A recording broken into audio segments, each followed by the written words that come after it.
Voilà, depuis 10 ans, depuis 2007, nous n'avions jamais eu de problème de ce type. Il a Desde el año fallu pour les 2017 nunca habíamos tenido problemas de este tipo. Ha hecho falta 10 años para esto. Así que bueno, va a funcionar la traducción del francés hacia el inglés. comme les premiers Así que, habida cuenta de que los primeros oradores son francófonos, yo creo que con eso salvamos la situación. Y nuestro colega, el señor Eric Stein, podrá escuchar la traducción y podrá escuchar todo lo que están comentando nuestros colegas franceses. Funciona la traducción en castellano, aunque evidentemente las personas que tenemos en esta mesa redonda, ninguna va a depender de esa traducción al castellano y creemos que todo se habrá resuelto en el momento en que el señor Strain pueda tomar la palabra. Yo creo que es la mejor solución, ¿vale? O sea que bueno, se lo voy a repetir en inglés, habida cuenta de que no tiene los cascos. OK. Bueno, pues yo creo que ya estamos. Así que Vraiment, volvemos. désolé, Lo sentimos je muchísimo. Es verdad que tenemos mucho retraso, pero bueno, rapidement donc un debate. El cinquième debate, hemos elegido tratar el tema de los psicodélicos. brève de Vamos a d'introduction tener una et serie de bienvenue intervenciones de introducción. dans le monde eh, psychédélique, vamos, la señora Zoe Dubuche nos va a hablar de la importancia, nos va a hablar de la historia de estos productos psicodélicos y de los distintos tratamientos en los que se utilizan los productos psicodélicos. ¿Sí? ¿Me escucha? Eric, ¿me oye? La traducción al Oui, inglés, ¿no? OK. ¿Funciona la traducción al inglés? Sí. No, but the ¿No? translation. ¿Están OK. escuchando? Sí, estamos Uh, escuchando la traducción al OK, inglés. OK. No, no, no, no. Efectivamente. Sí, vale, vale, Does it vale. work in French? Eh, Claro, ahora mismito tendría que estar escuchando la traducción en francés, habida cuenta de que yo me estoy expresando en... Bueno, vamos a empezar de todas las maneras y espero que a lo largo de la velada podamos ir resolviendo todos estos problemas técnicos. Así que en primer lugar vamos a escuchar a la señora Dubus. De Después Montpellier, vamos a escuchar al señor de Bocart Montpellier. de Montpellier, que lleva Nous viniendo allons desde hace muchos años y que nos va a expliquer presentar modulation las et distintas modalidades de acción, los efectos, etcétera, de forma rápida. psychédélique. Después le pasaremos la palabra a la señora Sulino, que Et viene de nous avons besoin Ginebra du territoire y européen le que plus es, perdón, señor, es el que mayor experiencia tiene en el ámbito de los tratamientos de las psicoterapias asistidas con productos 10 minutes. Et psicodélicos. après Tendrás cela, 10 minutos. comme Luego avec abriremos el debate. déporté, Y bueno, habida cuenta de que ya no nada nos espera después de las 8, pues hemos empezado et con retraso, así que terminaremos con retraso. et Así que me comme je gustaría comprobar, ¿me está siguiendo, señor Strain? ¿Está escuchando la traducción? OK, très bien. Sí, efectivamente Alors, sí. et Sí.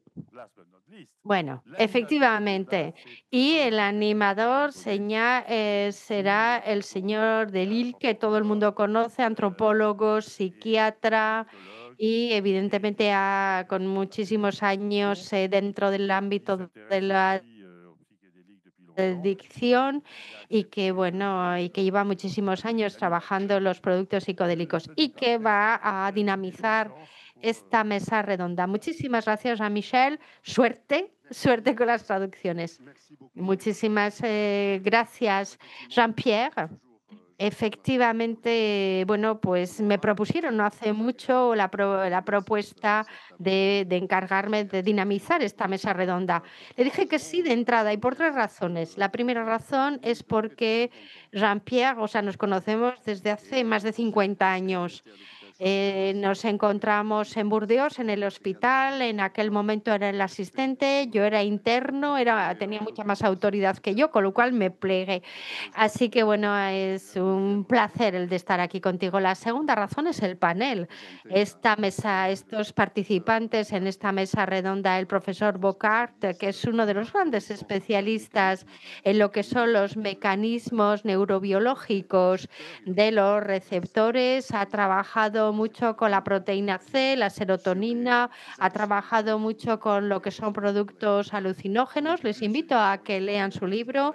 La señora Dubus, que ha trabajado mucho las representaciones en el ámbito de la medicina. En un primer momento, estos productos eran unos productos panaceas.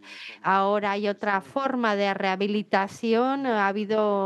Se les defenestró. Luego, bueno, el señor Sulino, porque llevábamos 20 años sin vernos, 20 años. Es verdad que en aquel momento empezaba a trabajar en los hospitales de Ginebra, vino a la NIT, que hasta Saint-Étienne, y bueno, es uno de los grandes especialistas del tema, uno de los grandes en Europa o en la Unión Europea, habida cuenta de que Suiza, pues bueno.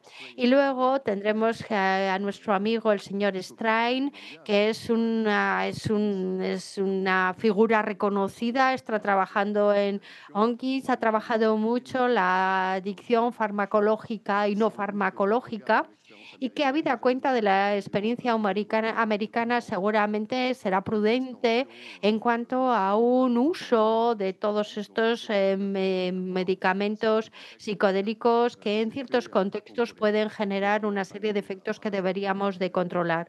Y luego un amigo, el señor Alexandre Perret, nos conocimos igual en el ámbito de las comunidades terapéuticas, estábamos trabajando reducción de riesgos en Guyana, luego trabajó mucho en el ámbito asociativo y sobre todo para jóvenes que bueno que habían vivido estos TRIP y bueno y luego así que bueno creo que el panel es un panel fantástico y la tercera de las razones porque dije que sí a, a- a Jean-Pierre es porque es un tema que me encanta, tal y como lo ha dicho Jean-Pierre, tengo la especificidad de ser antropólogo, además de psiquiatra.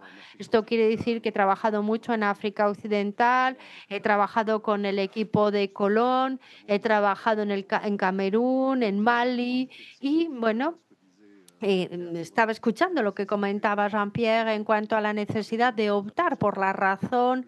Entonces, en antropología lo que aprendí es que hay que tener mucho cuidado con los conocimientos tradicionales. Hay que establecer espacios de diálogo no desde un ámbito de superioridad occidental, sino de intercambio y de comprensión recíproca, lo que permite tener un impacto mayor ante el público afectado. Y es el título de esta primera mesa redonda y que lo hemos recuperado del libro del señor Bocart, es decir, Chamanes y Medicina. Y luego Biarritz, hay que saber que hace 20 años charlando con el señor Reynaud de la emergencia, en aquel momento era coordinador en Aquitania de la emergencia, de la aparición de drogas que provenían de la naturaleza, salvia, o sea, bueno, pues nos dimos cuenta que había una serie de jóvenes estaban volviendo a lo que eran sustancias que podríamos considerar naturales, que además había una doble búsqueda, la parte biológica, pero también un trabajo de interiorización en lo que era un itinerario de transformación interna. Y bueno, y algunos iban hasta Brasil, bueno, buscando este tipo de sustancias. Y lo mismo estaba sucediendo en Estados Unidos, en Suiza, en el Reino Unido. Se estaban ya probando desde un punto de vista científico todos estos productos, cuyo efecto podían, bueno, estaban en medio entre lo que podía ser una primera oleada de entusiasmo y de rechazo. Yo creo que lo que se rechazaba era más bien a personas, a personas que tenían problemas psicotrópicos inducidos, una población de rebeldes, una población que no estaba de acuerdo con el poder de la época. Así que bueno, se prohibió en Estados Unidos, se prohibió a nivel internacional, prohibición de hacer investigación. Y yo creo que ahora estamos en una etapa en la que hemos vuelto para atrás. Ahora tendríamos que ser eficaces en esta nueva investigación. Así que, bueno, si Su está de acuerdo, me gustaría que empezara su ponencia en cuanto a lo que es la situación histórica el panorama histórico. Muchísimas gracias a todos. Muchas gracias a Visia por haber pensado en mí para presentar mi investigación. Voy a hacer un recorrido general de la historia de los psicodélicos que se utilizan utilizan en Occidente y en el mundo médico. También me voy a referir a otros contextos en el mundo, pero me voy a centrar en lo que es nuestra realidad en Europa.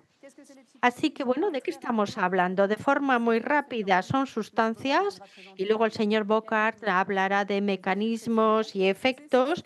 Estamos hablando de estas sustancias. Hay otras con efectos similares, como puede ser la ketamina, etcétera, pero que no tienen los mismos mecanismos de acción en los receptores de la serotonina. Así que no se consideran como psicodélicos. El término como tal es un término que tendrá que cambiar en parte porque está ligado al mundo hippie, algo que no es totalmente legítimo en la ciencia actual. Y además porque no es un término excesivamente preciso. Excluyen algunas sustancias.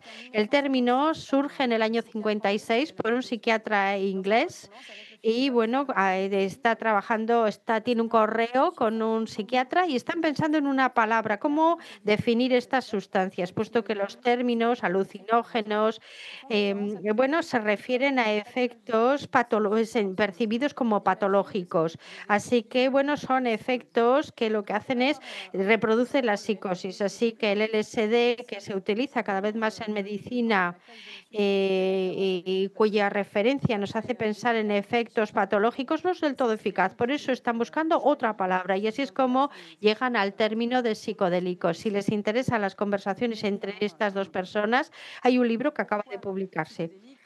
¿Por qué llegamos a psicodélicos, revelador de alma, de espíritu? Para el señor Asley, que retoma los trabajos de Jensen en Estados Unidos, el papel del cerebro es de reducir el número de informaciones que recibimos del mundo que nos rodea.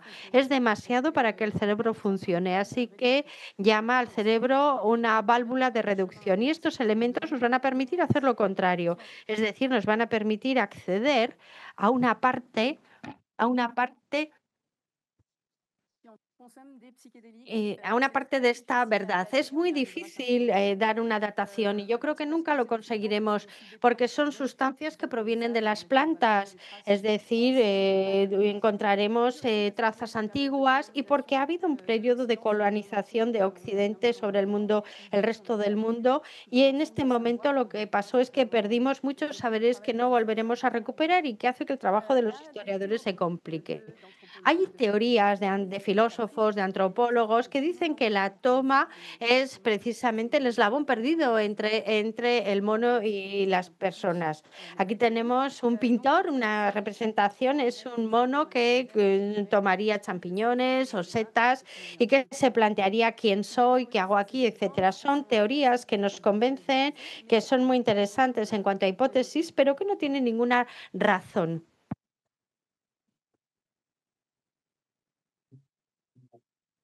Oh, excusez-nous, on a coupé. Aquí tenemos el chamán, o con lo que se ha interpretado como un chamán recubierto de hongo. Así que hay muchas críticas con relación a este tipo de interpretación. Sabemos que los psicodélicos se utilizan desde hace algunos años, milenios, por distintos pueblos del mundo. Y como lo decía, la colonización lo que tuvo un impacto importante en los conocimientos de todas estas sociedades y sobre todo en América del Sur o África, con colonizadores europeos que veían todas estas prácticas como prácticas diabólicas que acabaron con las personas que tenían estos conocimientos, destruyeron los libros donde había un conocimiento y lo que hizo que las personas fueron disimulando todos estos conocimientos casi hasta el siglo XX. Tenemos muy poca historia de estos usos, que encima son usos que se transmiten entre pares. Excusez-nous, il y a un problème. Y puede haber usos terapéuticos, pero coexiste con usos religiosos, espirituales o con usos mucho más festivos o usos mucho más recreativos. El interés de Occidente por estas sustancias nos llega a finales del siglo XIX, en un momento en que las primeras naciones en Estados Unidos y en Canadá hacen ceremonias con peyote, que es un cactus que encontramos sobre todo en México. Son ceremonias que generan cohesión dentro de sus comunidades, unas comunidades que se ven sometidas a unas condiciones de vida atroz y que intentan luchar contra el alcoholismo que empieza a acabar con estas comunidades. Así Así que hay antropólogos, médicos, científicos occidentales que van a presenciar estas ceremonias y que van a ver cómo estos grupos lo realizan, van a recuperar el peyote y van a sacar de ahí la mezcalina. A partir de ahí la comunidad científica se centra en la mezcalina y el peyote. En Francia tenemos una tesis en el 26 que se reeditará y que ha sido traducida en numerosos idiomas. Y el peyote, que está en muchos medicamentos para estimular que se venden hasta los años 50, 60.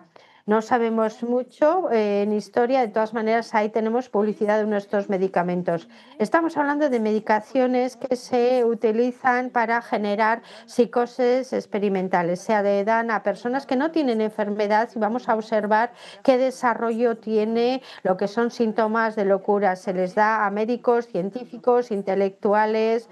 Y hay una conferencia del filósofo Gautier de Sonville que nos habla de la experiencia de Sartre con mescalina. Así que bueno, todo va a ir cambiando a partir del momento en que el LSD está presente en la comunidad internacional. Hablo de internacional porque tenemos que darnos cuenta que el LSD se utilizó mucho entre los años 50 y 70. Se hacen investigaciones en Japón, en Egipto, en Argentina, es decir, en todo el mundo. Y es uno de los medicamentos que más se estudia en el mundo. Hay muchas indicaciones, esto en el ámbito médico, pero también se analiza creatividad, se analizan todos otros elementos. Y luego la mescalina, que es un descubrimiento de María Sabina, que utiliza los hongos alucinógenos en medicina y que por primera vez va a trasladar información a occidentales.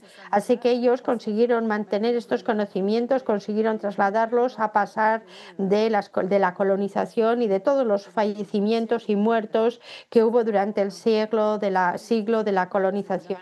Así que en los años 50 María Sabina abrió estos conocimientos a los occidentales. Hubo gente que fue a México para recuperar estos champiñones y a partir de ahí se sintetiza el LSD. La primera tesis mundial sobre esta tesis es una tesis francesa de Maria Queten. Los investigadores de los años 50, los médicos, los psiquiatras, los psicólogos, con el LSD van a encontrar otra manera de hacer psicoterapia. Es algo totalmente novedoso en aquella época. Antes se hacían terapias de choque con LSD y estos terapeutas van a inventar nuevas técnicas, es decir, tener en cuenta el estado físico y psíquico de los pacientes durante la experiencia y añadir esta alianza terapéutica para acompañar a las personas a lo largo de toda la sesión. Habrá dos modelos, las terapias psicodélicas con fuertes dosis de 1 a 3 veces para tener una experiencia de transformación y la psicolítica. Ahí se dan dosis más bajas y se hacen 30 dosis, mucho más fundamentado en la psicoterapia. Hay mujeres que participan en estas investigaciones, es algo relativamente excepcional en la medicina de aquel momento. Es verdad que el método no se termina de implantar porque es muy complicado de instalar desde un punto de vista material. Estamos saliendo de la Segunda Guerra Mundial, ha habido muchos muertos durante este periodo, no hay dinero, los servicios están llenos de gente, así que bueno, en estas condiciones no podemos destinar una habitación, no se puede acompañar a los enfermos, etcétera. Y luego también hay muchas tensiones de género con médicos que recomiendan a los terapeutas el que tengan un contacto físico con los pacientes, el que les toquen, los cojan en los brazos, y los psiquiatras masculinos tienen mucha dificultad en hacer este tipo de práctica que consideran que son prácticas de enfermeras.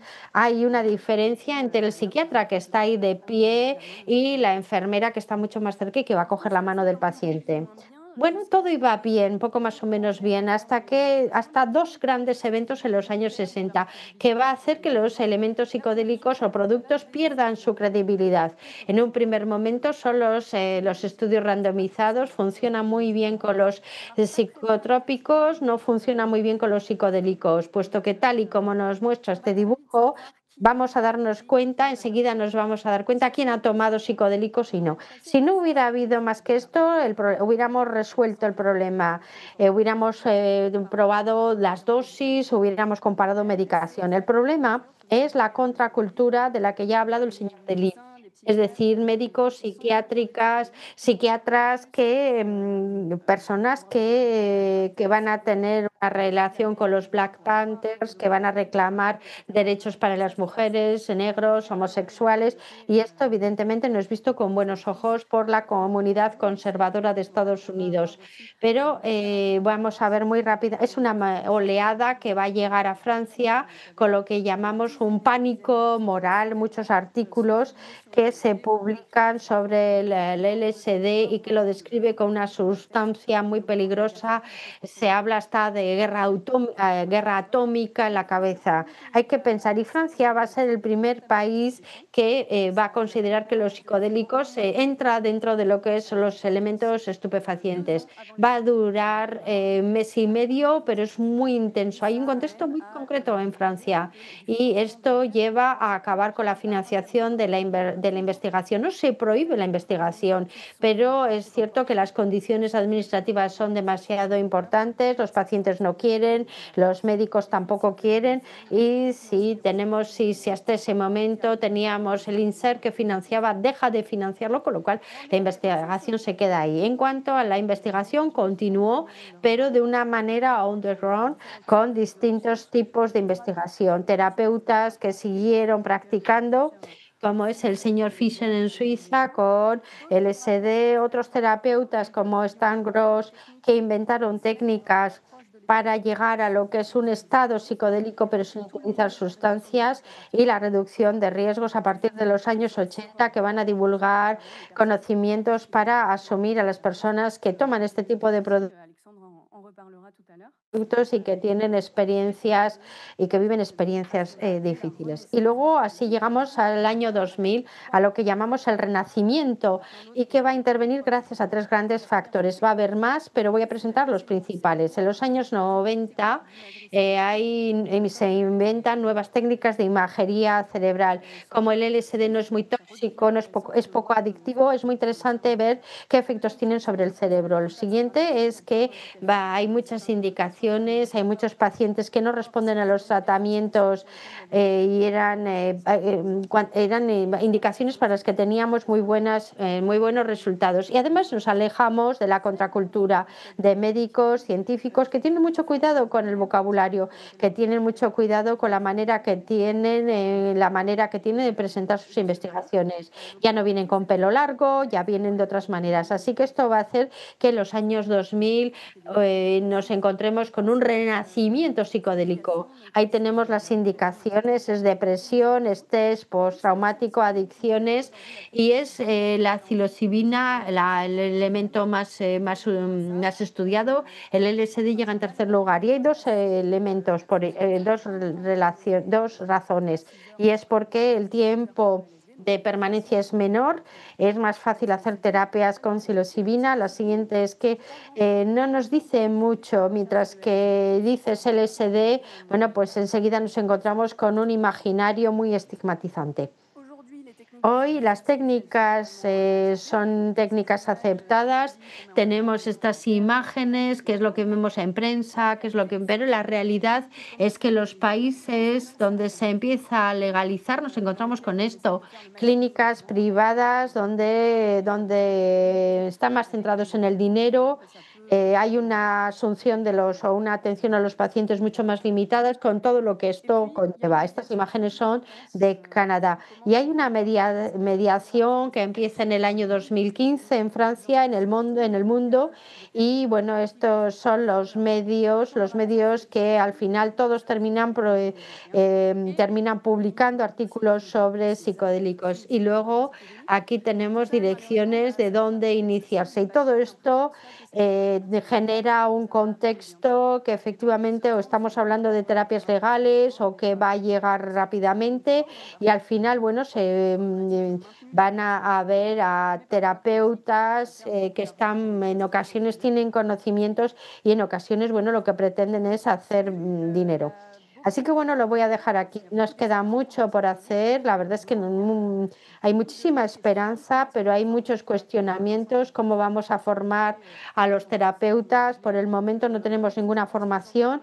Estamos en un contexto de no hay dinero, así que no sé cómo vamos a poder generar los espacios que hemos visto. Así que bueno, son interrogantes que surgen y que deberíamos de analizar y seguir en la próxima década. Muchísimas gracias por su atención.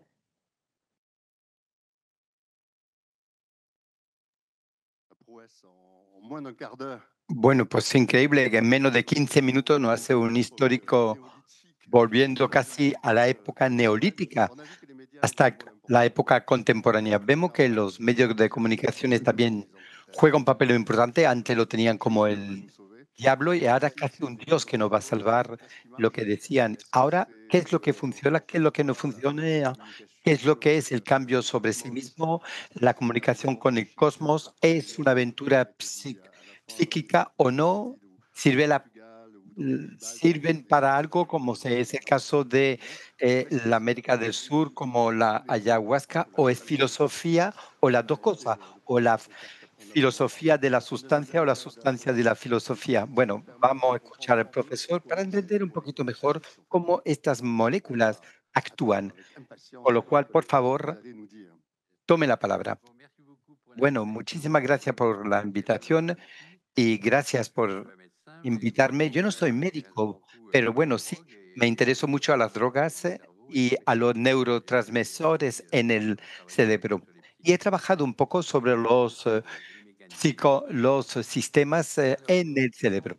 Bien, cuando hablamos de las sustancias psicodélicas y la verdadera sustancia, como se va a hablar aquí, la mascalina, por ejemplo, hay que hablar de serotonina inmediatamente. Aquí veis la serotonina en el centro, que tiene mucho efecto fisiológico sobre el apetito, sobre el humor, sobre el cansancio, el dolor.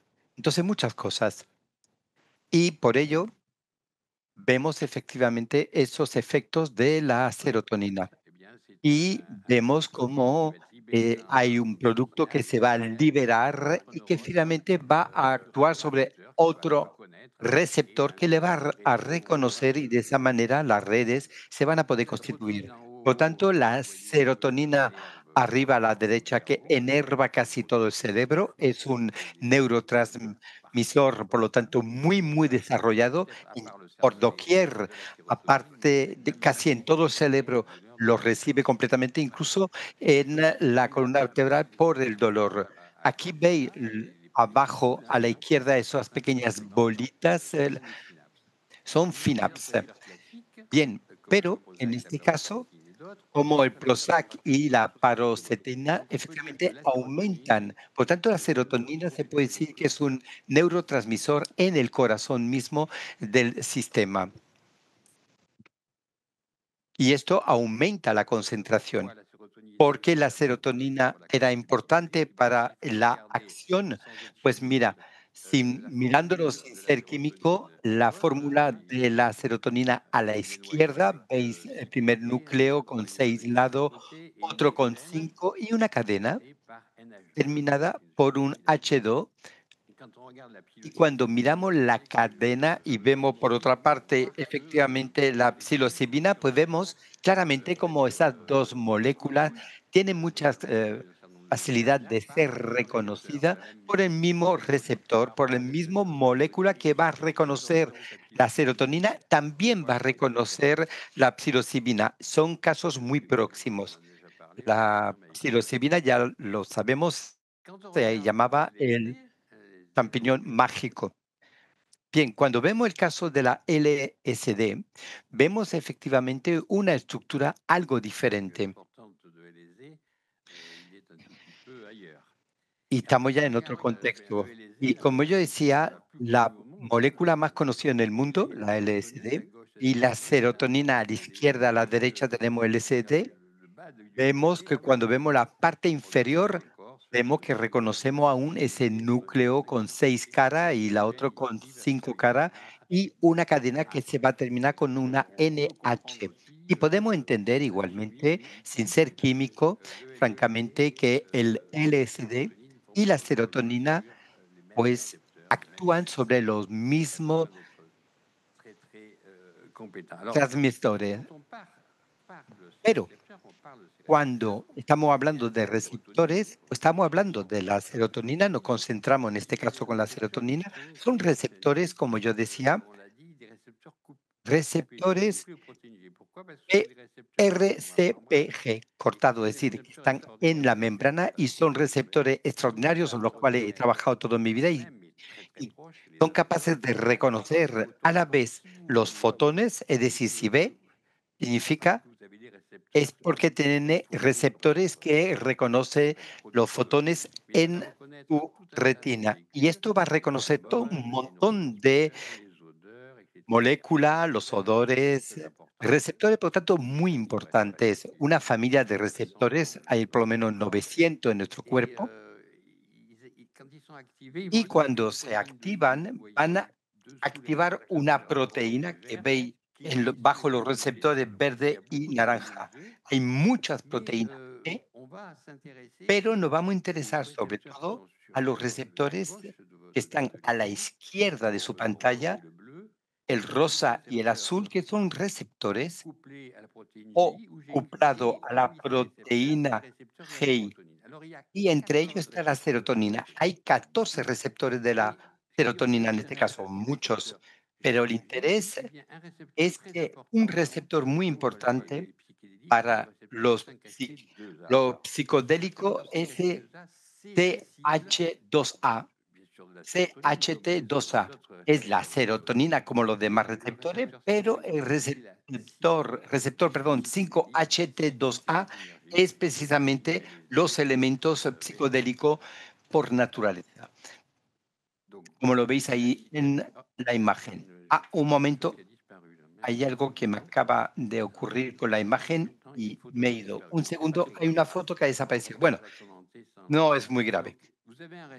Tenéis un receptor que es ese 5-HT2A. ¿Cómo sabéis que ese receptor es el que se activa cuando usted toma LSD o la psilocibina y tiene estos efectos psicodélicos? Pues lo sabemos porque hemos sintetizado una molécula que se va a fijar en el mismo receptor, pero no lo va a activar, lo que se llama un antagonismo de receptor.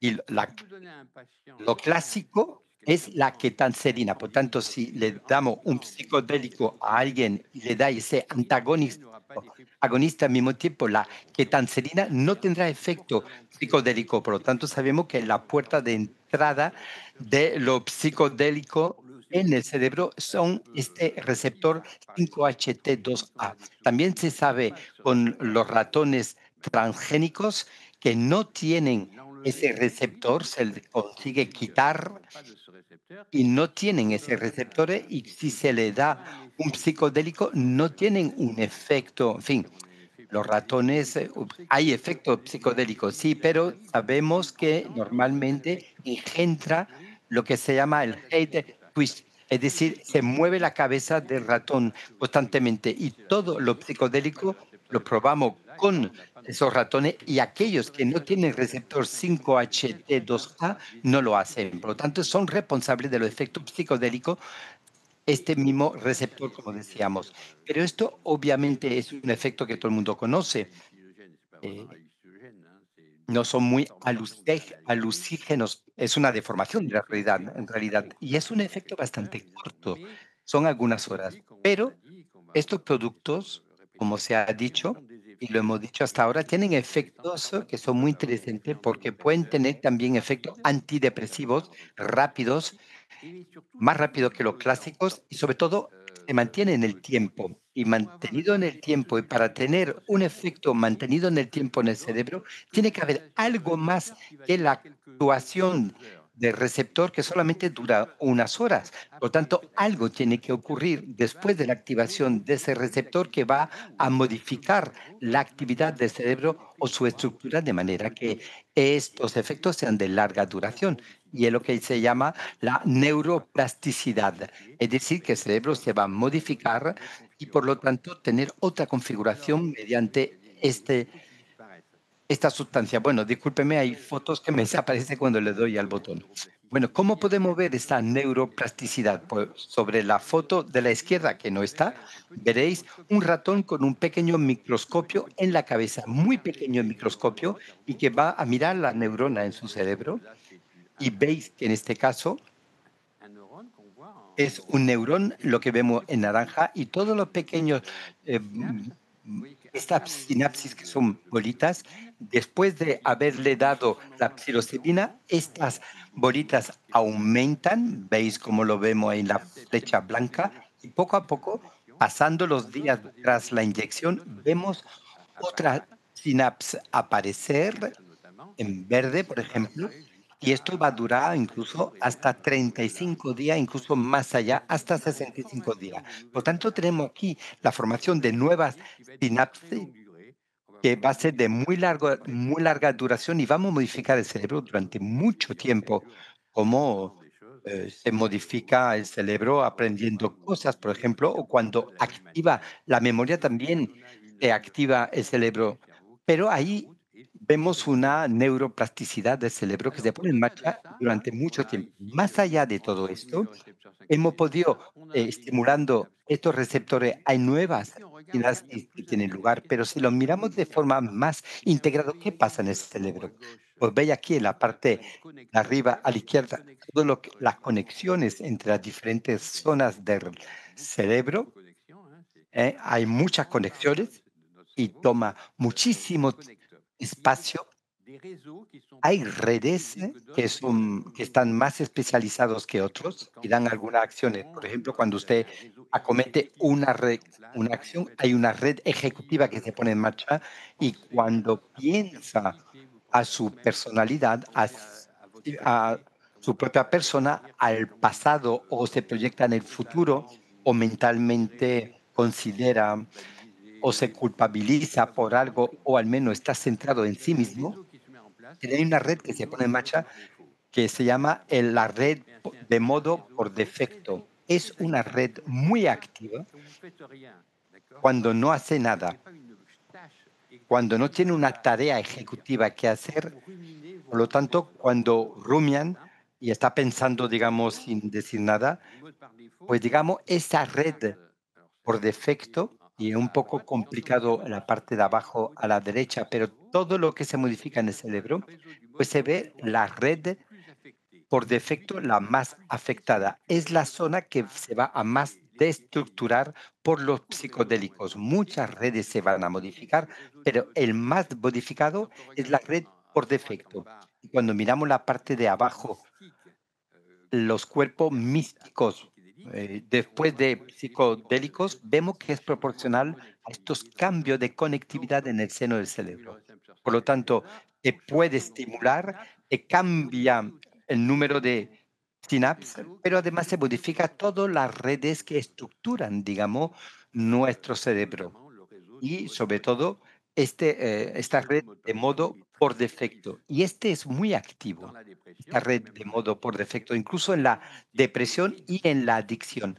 Y su actividad es reducida bajo psicodélica. Por lo tanto, la persona que es depresivo está encerrada sobre sí misma, no se abre al mundo, no está abierta la persona al mundo y los psicodélicos probablemente tienen ese efecto de abrir la persona sobre otra cosa que, sí, que su propia conciencia y es probablemente uno de los grandes efectos que se puede ver en estos psicodélicos. Bueno, otra diapositiva. Lo que es muy interesante y existe un debate y lo vamos a tener, ¿acaso es necesario? Sabemos que los psicodélicos actúan con ese receptor 5-HT2A. Sabemos que empieza por ahí, pero si, la cuestión es de saber si las cuestiones alucígenas son necesarias a los efectos antidepresivos, porque para poner en marcha un efecto terapéutico hace falta un psicólogo, un lugar especial, en fin, todo un dispositivo y una organización que es muy cara probablemente y que difícilmente se suele dar o encontrar. Y es difícil concebir. Entonces, ¿podríamos encontrar sustancia que pueda activar ese receptor 5-HT2A que no tendrá un efecto psicodélico, pero tendrán efectos antidepresores? Pues cuando usted mira ese receptor 5-HT2A, se dice que los psicodélicos como la LSD puede efectivamente activarlo y activar la proteína GK. Pero cuando usted lo hace, va a activar varias proteínas GQ y bueno, no tengo tiempo de decir, en fin, van a intervenir muchas cosas a nivel neurológico, pero pueden encontrar quizás drogas no alucígenas que van a activar el mismo receptor. Esto, por ejemplo, el lidurina, que se utiliza para el Parkinson, pero otros productos que sintetizan productos y algunos como la jumpindol a la derecha, que van a activar este receptor, el mismo, pero que no tendrán efectos psicodélicos y mientras que estos productos sí que tienen efectos antidepresores. Pero en el ratón, hasta ahora no se ha hecho con las personas, veis que abajo en rojo, el salsupindole está en fase clínica y la esperanza de alguno encontrar unas sustancias que tendrán un efecto antidepresores, pero no tendrán efecto psicodélico, que va a permitir utilizar estos productos en clínica de forma más clásica. Aquí obviamente hay un gran debate.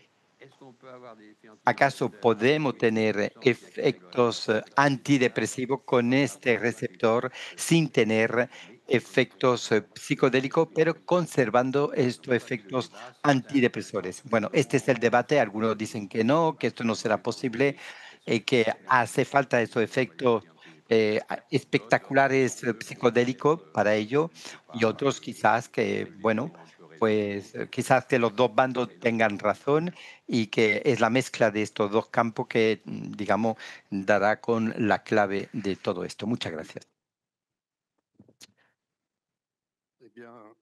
Bueno, pues muchísimas gracias, profesor Bocart.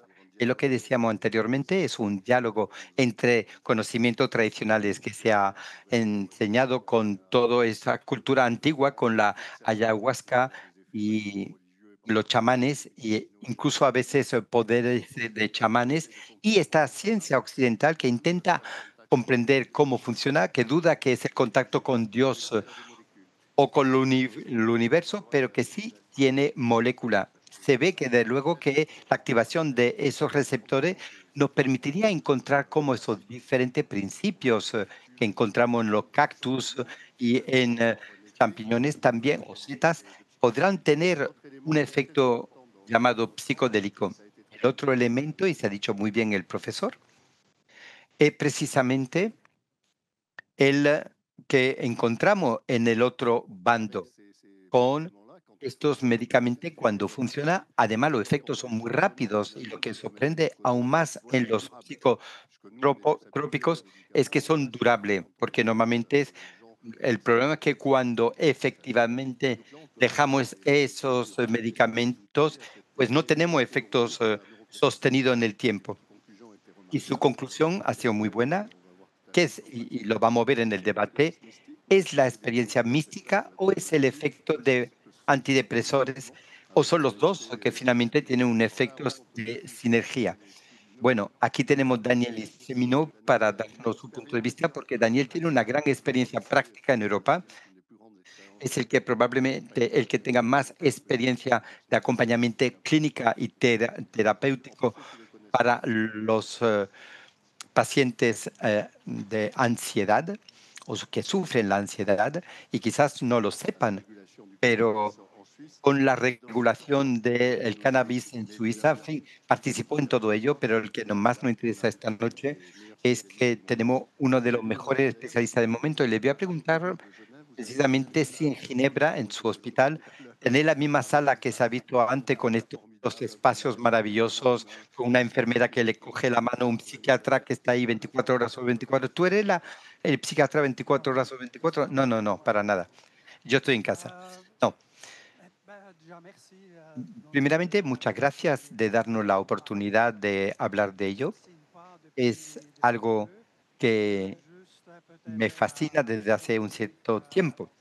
Quizá yo vengo de Basilea y yo he crecido en Basilea, aunque no nací allí, pero hice mis estudios también en Basilea y conocí al señor Albert Ross, que es también un buen punto, y además de Albert Hoffman, y en torno a Basilea tenemos muchas setas, champiñones, por lo tanto, no significa esto que me lo he comido, la verdad, pero el interés de la naturaleza estaba ahí. Y quisiera recordar igualmente que todo empezó en Basilea, en Suiza, y que Albert Hoffman no solamente descubrió el LSD, es el primero que consiguió aislar la psilocibina a partir de Basilea y de toda la industria farmacológica que se ha desarrollado ese eje de investigación y que se detuvo eh, al final de los años 60, principios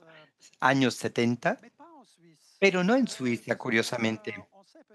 Es lo que quizá esto no se sepa, y es que durante los años 80, Franz von Weider empezó de nuevo a hacer estudio y era posible no solamente investigación sobre estos temas, sino también hubo en los años 80 la posibilidad para 5 médicos en Suiza alemánica, de tratar de forma limitada, sobre todo como MDMA. No es un psicodélico clásico, pero también con la psilocibina, y siempre se ha podido investigar. Estamos lejos de América, igualmente no estamos en Europa. Algunas posibles sí, cosas son posibles en Suiza. Y luego Alma Troffmann falleció con 100 años. Después organizamos un simposio en su honor y algunos compañeros se volvieron a reunir y pensaron que había que volver a lanzar esta investigación. Escribieron una carta a un ministro de la salud de nuestro país para ver si era posible de nuevo utilizar esta sustancia, y la respuesta fue sí. Hay un primer estudio que hizo Peter Gasser, un médico con una práctica en una clínica privada, y es un poco el nuevo pionero en Suiza. Y en el 2014, el la Oficina, Federal de la Salud, lo que corresponde al Ministerio de Salud de Francia, permitió hacer una prescripción limitada con unas autorizaciones excepcionales en cuanto al uso de estos productos. Y empezó ahí la primera experiencia, y nosotros empezamos en 2020 también. Fuimos la primera institución, el primer hospital público a lanzarnos en esta investigación, y sobre todo para no hacer mucho ruido, lo voy a decir de este modo. Yo había hablado un poco de ello al director, pero no sabía exactamente de lo que se trataba. Sabía que teníamos la costumbre de trabajar con sustancia y nos decía, bueno, tengo este cuidado con las autorizaciones, y lo hicimos el domingo para no hacer mucho ruido. Y con 2 pacientes tuvimos las autorizaciones para ello y funcionó bien. Y las enfermeras, sobre todo, estaban muy ilusionadas, y empezamos a hacerlo de esta manera. Y la última semana ya hemos llegado a 530 pacientes. Hicimos 200 el año pasado, y este año casi ya hemos alcanzado esos 200. No, efectivamente, el año pasado 600 pacientes tratados, casi una tercera parte lo hicimos nosotros. Hay unas 60 instituciones médicas que han empezado a utilizar. Las indicaciones son muy variables o muy variadas, porque si argumentamos bien, podríamos ir más allá de los estudios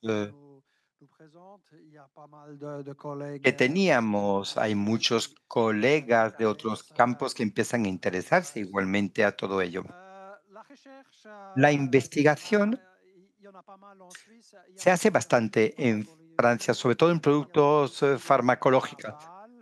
Rushdie en Basilea, este doctor que se lanzó con varias sustancias, quizá la parte más interesante que aún no existe en otro lugar es que hizo mucha investigación sobre la MDT, sobre la sustancia activa de la ayahuasca, que tiene una particularidad, actúa muy rápido, muy rápidamente, apenas 5 minutos, y después de 5 minutos el paciente reaparece de su viaje y se puede de nuevo interactuar con él. Y también lo diré un poco después en mi presentación del jueves, le enseñaré imágenes y ya volveremos sobre este tema para ver esto cómo funciona. Pero esto no abre nuevos horizontes. Y preguntábamos antes, ¿acaso hay que tener un efecto psicodélico para ser eficaces? O la otra pregunta, ¿tenemos que esperar todas esas horas de viaje, 6 horas de viaje psicodélica o como con el LSD?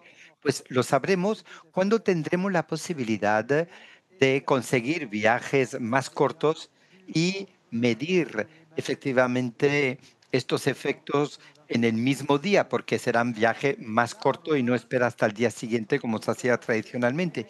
Y ahí podremos encontrar algo mezclado.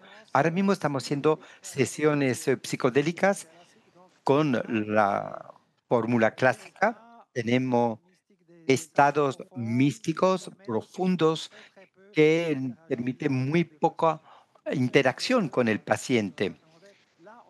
Y ahí ahora vamos a tener la posibilidad de interactuar directamente, que es este modelo psicodélico, el que vamos a poder comparar con los modelos de los años 60. Lo que nos interesa sobre todo es que desde el momento que tengamos la posibilidad de usar estas sustancias en condiciones, digamos, de contexto en vivo, sin tener que preocuparnos de otros factores, son estos aspectos del set y setting, es decir, uno de la preparación, y esto es un poco la investigación-acción. ¿Cómo preparar el paciente? ¿En qué contexto? ¿Cómo preparar estos objetivos terapéuticos? Mm, Estamos, digamos, apostando mucho sobre ello. Hay que recordar que, al menos en nuestro país, para las clínicas psiquiátricas son siempre indicaciones y hay que integrar en un proceso psicoterapia y hay que hacerla antes y después del consumo. Y la duración, bueno, se puede, digamos, discutir con las autoridades. Por lo tanto, primera pregunta, ¿cómo preparamos el lugar? Uno, para obtener los mejores efectos, porque actualmente partimos de la idea que más el efecto es profundo y más efectos terapéuticos tendremos. Por lo tanto, al menos sería bueno mostrar una correlación. No será siempre causal, pero partimos de la idea que hay que inducir un estado psicodélico y tener este pico efecto. Esta es la primera parte. Y la segunda es el setting, es decir, la gran pregunta del contexto. Aquí, en este caso, no tenemos alfombra con muchos colores. La música sí, no hay grandes cojines, pero la música sí, ya volveré sobre ello. Por lo tanto, nada de bailar, nada de máscaras africanas, no entramos en esos detalles. La música creemos que tiene un espacio muy importante. No puedo aún traer los datos, pero estamos eh, investigando esto. Lo que se ha transmitido es que hace falta algún tipo de música New Age, nada de voces, desconocido por el paciente. Acabamos de hacer rápidamente la experiencia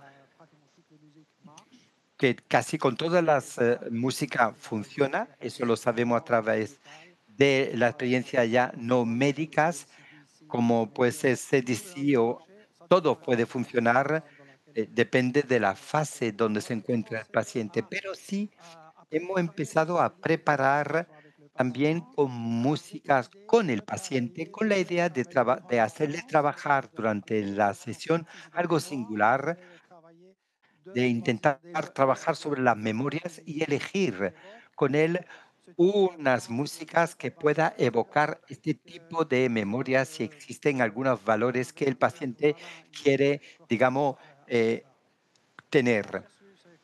Nos hemos dado cuenta que la música funciona siempre, intensifica siempre, pero hay algunos momentos donde los pacientes simplemente ya no quieren e incluso hay momentos sin música. Sí, siempre estamos ahí. No tenemos acompañante al lado o dos pacientes al lado de la persona. eh, mm, Él se cierra hacia el interior, hay una decoración del espacio que tampoco debería intervenir mucho. Ellos pueden traer objetos simbólicos o de confort, pero es verdad que la mirada la llevan hacia el interior, es el espacio que tiene. Siempre hay una persona, un enfermero, un psicólogo o un médico, siempre formados para estar ahí y asistir al paciente si hay momentos difíciles.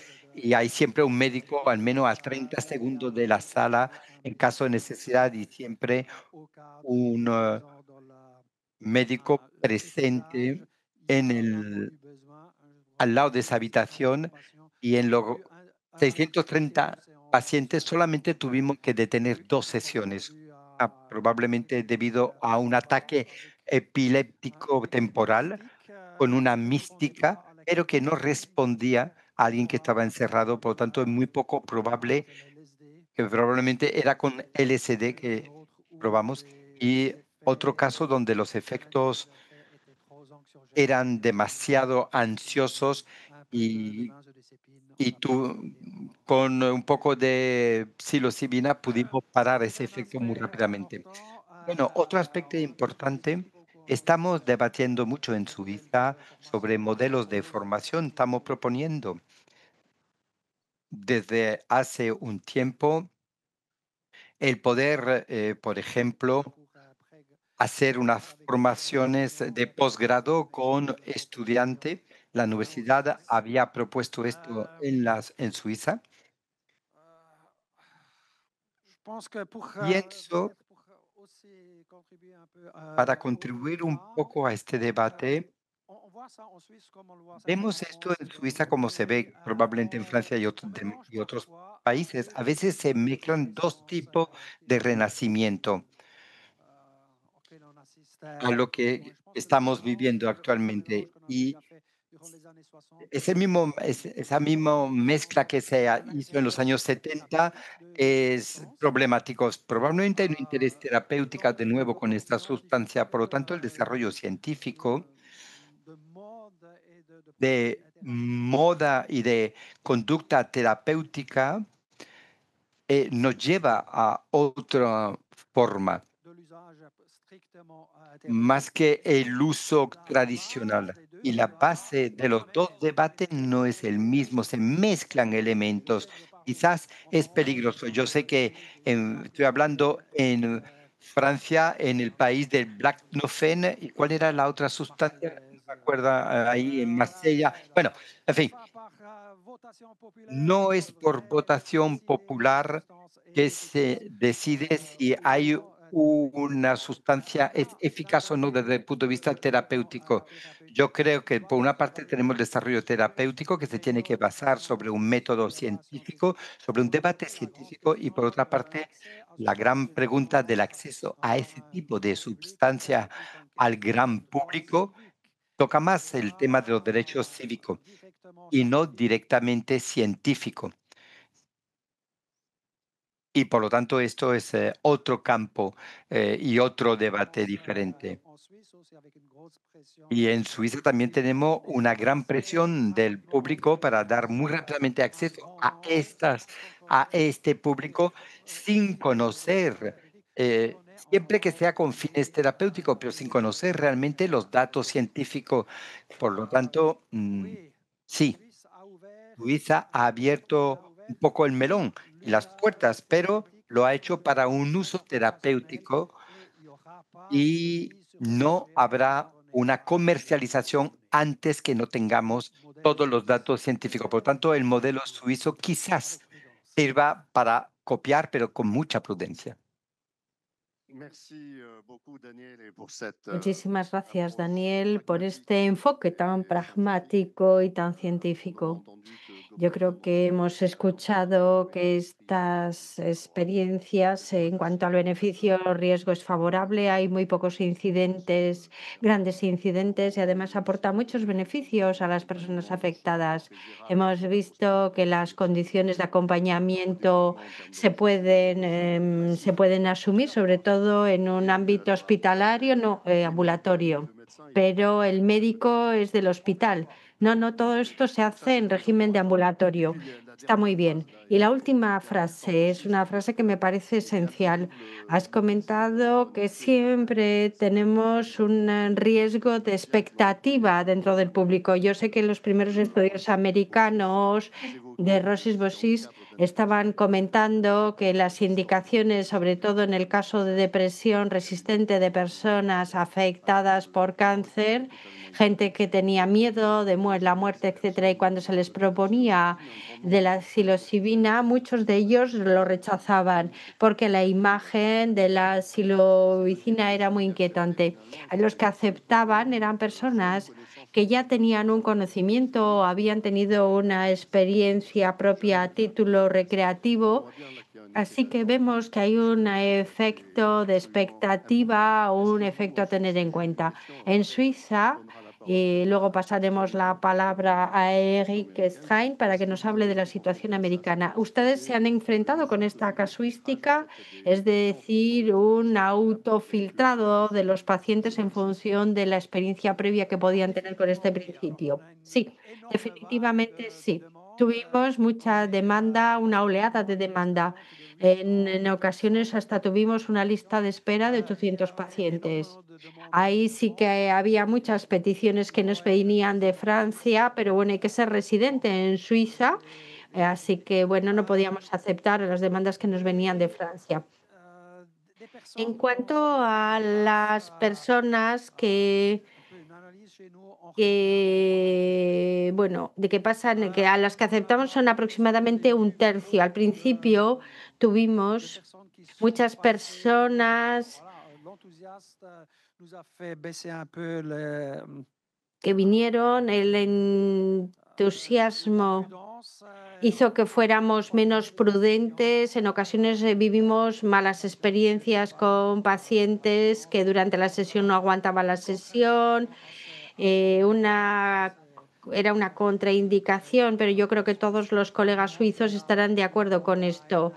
En el momento en que tenemos borderline, bueno, quieren una fecha, quieren que se haga así, asao, quieren ser acompañados, o sea que enseguida los detectamos, enseguida, bueno, somos muy estrictos y al final seleccionamos y nos quedamos con un tercio de los que vienen.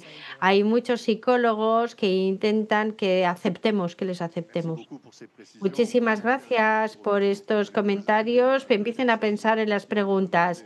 Pero bueno, tenemos dos personas a las que esperamos que completen y que nos digan su opinión. Eric Strain, no sé si sigue la traducción, parece que sí. Nos gustaría que nos contara cómo están evolucionando las cosas en Estados Unidos, puesto que en Estados Unidos parece que hay una diferencia entre los protocolos hospitalarios y las prácticas que, bueno, obedecen o intentan dar respuesta a las expectativas del público y que al final lo que llevan es tal vez a confundir la eficacia de todo ello. Muchísimas gracias. Muchísimas gracias. Muchas gracias por pasarme el micrófono. Muchas gracias por... Bueno. En primer lugar, muchísimas gracias a todos, gracias por sus presentaciones. He seguido, yo creo que el 75% de lo que ustedes han comentado y está muy bien. Creo que el efecto de expectativa, de llamada, bueno, me parece que es una pregunta totalmente pertinente en los tiempos actuales, porque teníamos una empresa que estaba desarrollando una DMA, éxtasis, y bueno, es verdad que tuvieron muchísimas críticas por parte de la administración por no haber controlado estos efectos llamadas en los ensayos clínicos. O sea, habían administrado SDMA, se había dado sobre todo en el caso de estrés postraumático. Así que hubo una gran expectativa. No sé si voy demasiado rápido en el caso para la traducción. No, sí, seguimos. Así que bueno, así que me parece era la situación en Estados Unidos. Ha habido un ensayo controlado. Hay que controlar los efectos de los efectos llamada o expectativa. Lo siguiente que vivimos fueron, o lo siguiente sobre lo que nos paramos fueron las condiciones de control, sobre todo a la hora de controlar las depresiones resistentes, que es la segunda indicación en el caso de la psilocibina. Hay dos empresas que están trabajando en el tema. De hecho, el jueves la sesión destinada al tema hablaré de los efectos que podemos percibir. Pero bueno, no sabemos si las condiciones de control son las más adecuadas. Yo sé que ha habido un inmenso debate en el campo. Hay muchas empresas que han intentado producir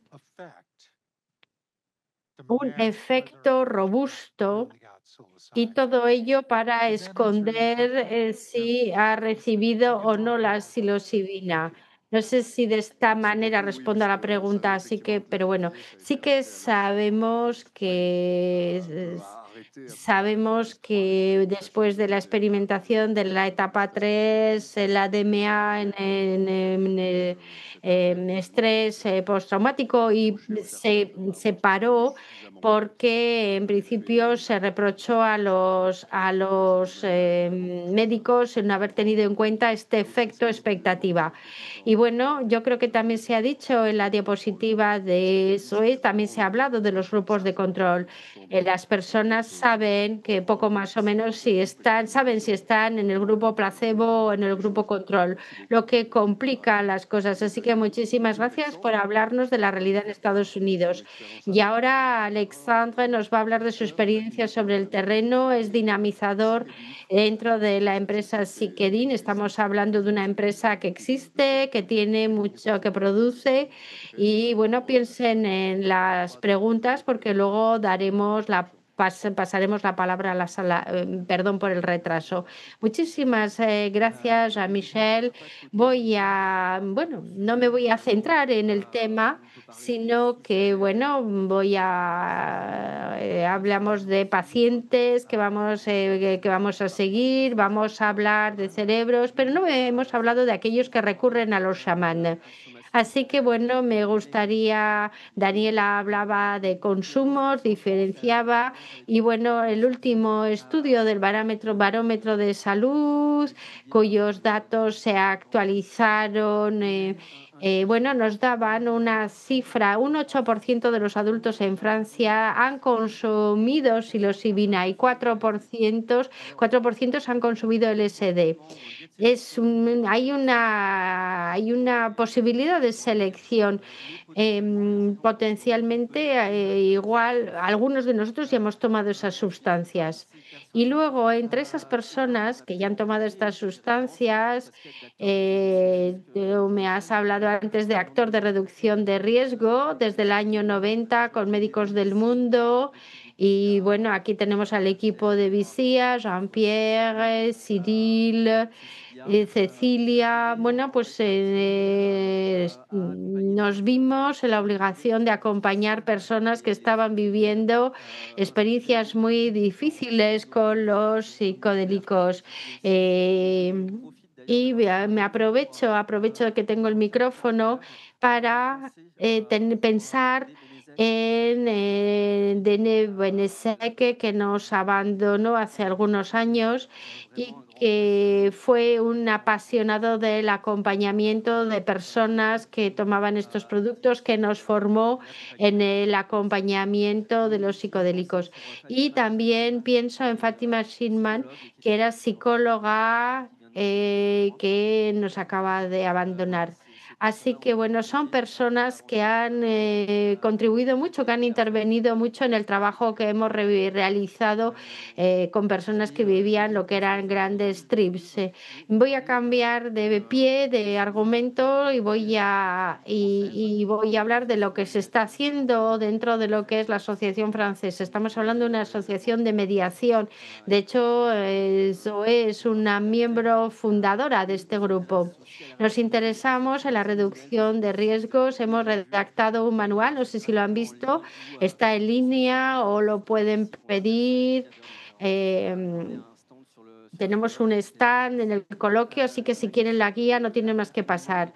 Hablamos del acompañamiento de personas que viven estos momentos difíciles y es fundamental porque los ensayos clínicos se hace una selección, muchas veces teniendo en cuenta los costes, teniendo en cuenta criterios de inclusión y de exclusión, y en estas veces nos encontramos con muy pocos casos indeseables.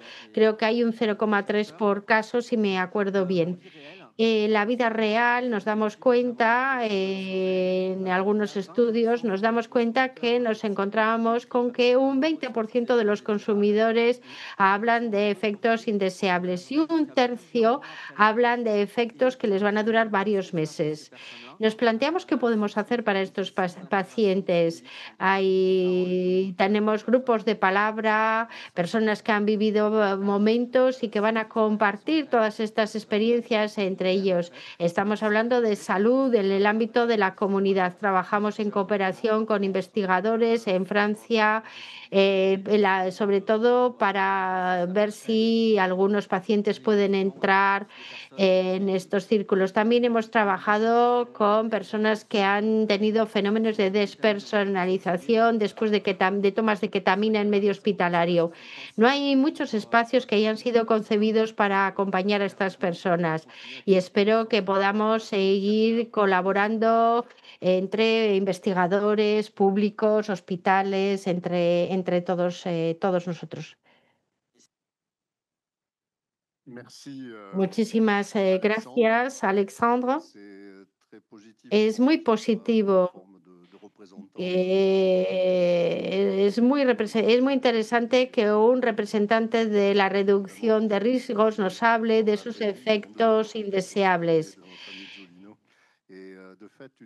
Y de hecho, una de las representaciones médicas de los psicodélicos eran que personas de mi generación, personas que tras tratamientos tras las complicaciones de los psicodélicos. Así que yo creo que al final vemos pocos usuarios, aunque sí que teníamos algunos que nos consultaban o venían por estas casuísticas. Se trataba de reducir la casuística. Así que bueno, yo creo que ahora tenemos que pasar el micrófono a la sala. Nos quedan unos cuantos minutos todavía.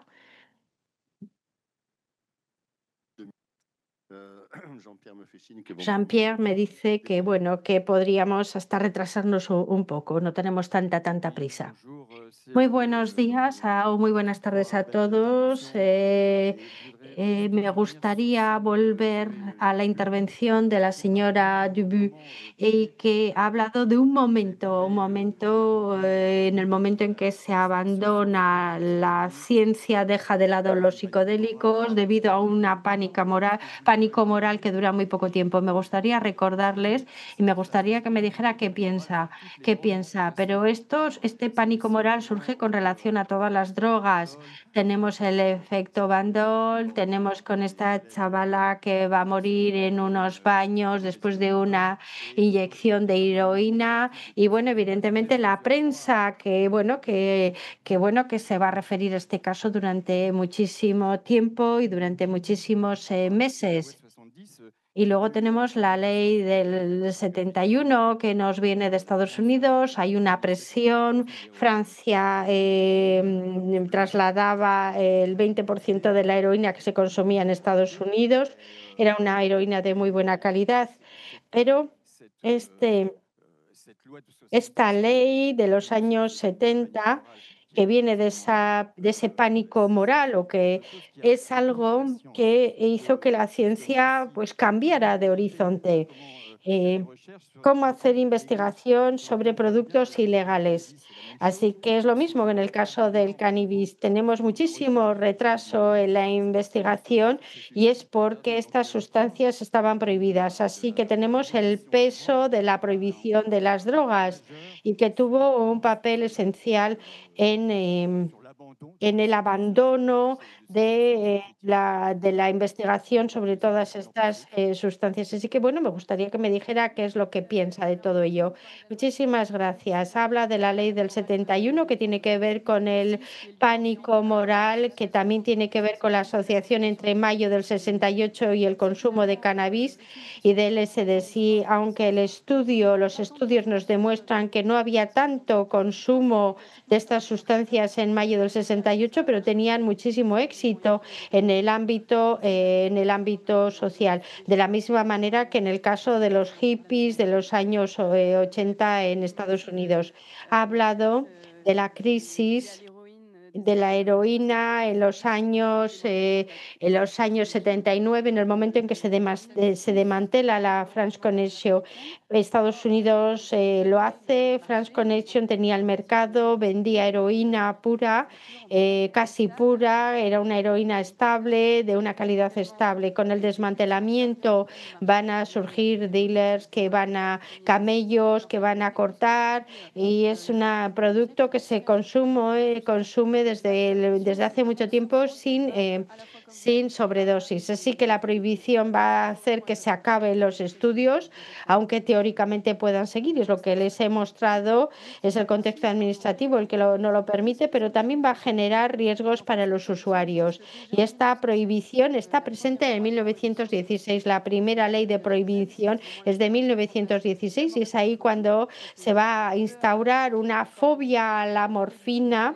Se va a dejar de utilizar los opiáceos. Es en este momento que se abandona el cannabis médico y tiene toda la razón, la prohibición tiene efectos sobre la investigación y sobre los usuarios. Muchísimas gracias. No sé si hay alguna intervención más. A mí me gustaría añadir algo. Es decir, que en los años 70 hubo un rechazo total a lo que eran las prácticas o a las sustancias que podían generar adicción, pero después, durante una serie de años estuve en la comisión y una de nuestras tareas era de clasificar las sustancias. No sé si hay representantes, pero nuestro presidente decía que en cuanto había algo que era alucinógeno, se clasificaba directamente. Y no se podía hacer lo mismo con los opioides, puesto que se estaban utilizando en medicina. Las personas integraban que podía haber distintas formas de uso que podían ser buenas en medicina y otras formas que podían ser peligrosas desde todos los puntos de vista. Había una estigmación masiva y en algunos momentos era imposible describir efectos beneficiosos. Así que sí que hubo dentro de lo que era la representación de las autoridades una representación propia. ¿Hay alguna pregunta? ¿Algún comentario? Yo creo que oí una mano ahí al fondo.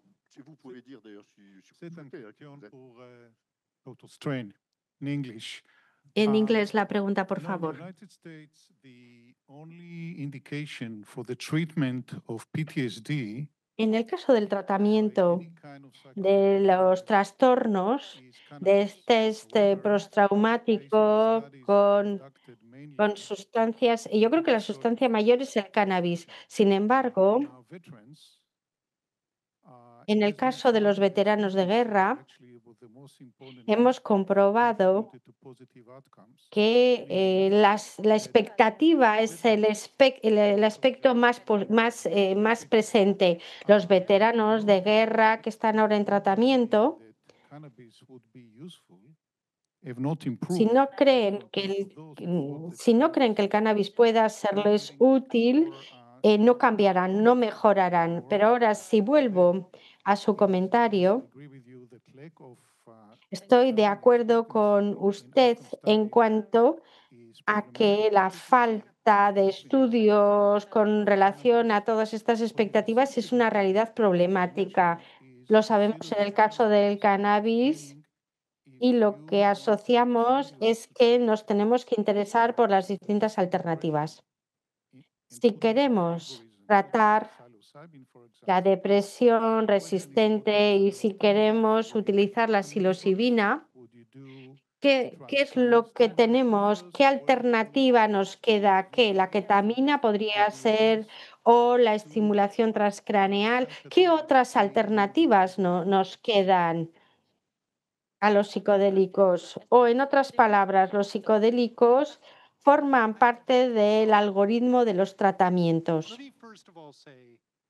Bueno, en primer lugar me gustaría decir que no tengo una bola de cristal. Si fuera capaz de predecir el futuro, sería rico. Así que realmente no sé lo que va a suceder. Pero lo que sí que sé es que necesitamos datos para saber qué opción tomamos ante este tipo de medicación. Y creo que la pregunta más pertinente o la más patente es saber si estos medicamentos obedecerán a los mismos estándares que otras medicaciones para otras enfermedades. Porque a diferencia de muchos psicotrópicos que necesitan tiempo para mostrar los efectos, estos generan muy rápidamente unos efectos muy sólidos. Y es esto lo que nos sorprende y lo que nos intriga. Así que creo que esto nos muestra, en el caso de la psilocibina, en el caso de lo que son las depresiones resistentes a tratamientos, y si se enfrentan a una depresión resistente a tratamientos, esto quiere decir que seguramente ya han probado dos antidepresores que no han funcionado. Así que me parece que es una indicación totalmente pertinente. Estaría tentado en decirles que es un tratamiento de segunda línea en el caso de la depresión resistente a tratamiento. El problema con todo esto es el problema es el coste. Es el coste. Es muy caro someterse a una sesión de psilocibina, sobre todo si lo comparamos con modelos que nos vienen de hace 20 años para todos aquellos pacientes que tienen ansiedad, depresión, cáncer. Hace falta una primera sesión, una sesión, dos sesiones, dos terapeutas. Es muy caro. Igual deberíamos de encontrar otra manera de realizar estas sesiones. De todas maneras, es muy caro. Y si los efectos se mantienen en el tiempo, en ese caso, ¿por qué se interesaría a una empresa a una sustancia que tiene efectos muy sostenidos en el tiempo y que funciona la primera vez? El interés de las farmacéuticas es de que se consuma el producto mes tras mes. Si utilizándolo una sola vez en el caso del tratamiento de la depresión, y de hecho muy recientemente hemos publicado un artículo que habla de efectos sorprendentes de la psilocibina vida tras un solo uso. En el caso de la depresión, bueno, la mayor parte de los pacientes van mucho mejor. Esto hace que el modelo financiero ya no se sostenga. Yo creo que para mí debería de ser un tratamiento de segunda línea y además funcionaría, pero se trata de saber cómo conseguir que esto funcione desde un punto de vista económico. No sé si con eso respondo a su pregunta. Muchísimas gracias. Realmente muchas gracias. Efectivamente, son tratamientos eficaces con una duración de los efectos muy largos, muy largos. Es verdad que una o dos o tres tomas nos permiten conseguir un efecto sostenible en el tiempo y al final nos planteamos si este perfil puede interesar a las farmacéuticas, cuando normalmente lo que prefieren son medicaciones más tradicionales, como puede ser el caso del Prozac, y que les aporta mayor beneficio habida cuenta de que es de mayor consumo. Y otro elemento que nos recordaba el profesor Strain, y que hasta con el caso de indicaciones claras, como pueden ser las depresiones resistentes, como es el caso de un cáncer, en ese caso la psilocibina es un tratamiento de segunda opción. Y es cierto que la expectativa del tratamiento, sobre todo con relación al cannabis y al estrés postraumático en el caso de los veteranos de guerra, nos damos cuenta que hay un efecto de expectativa que impide que podamos evaluar la eficacia de la sustancia. Él nos ha pedido estudios controlados, serios. ¿Alguna otra pregunta? ¿Alguna, ¿Alguna otra intervención? Sí, es el señor de antes. Un momentito que le acercamos el micrófono.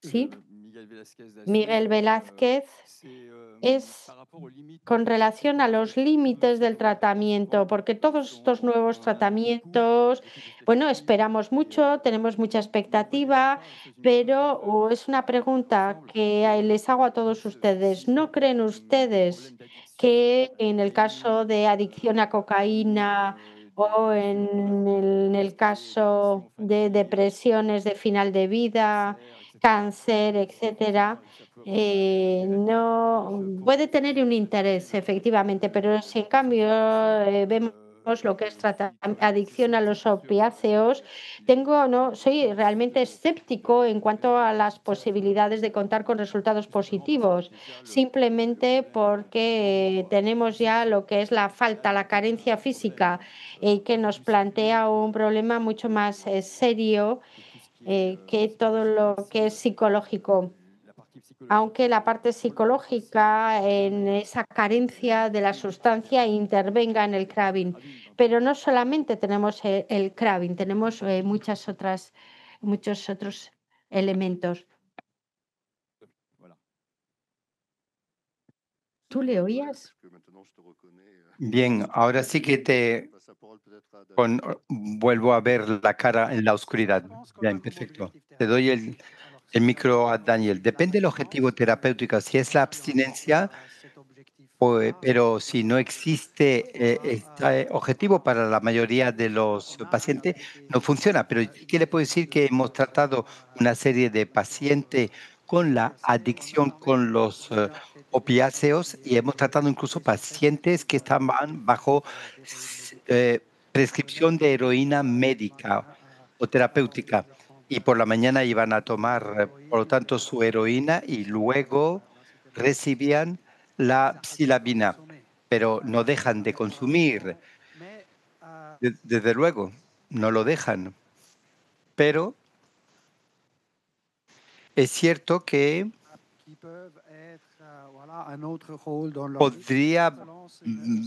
podían tener otro papel en su vida y podían lanzar su vida, el que tenga opiáceo o no, en esa óptica da igual, porque abrimos ventanas de reflexiones.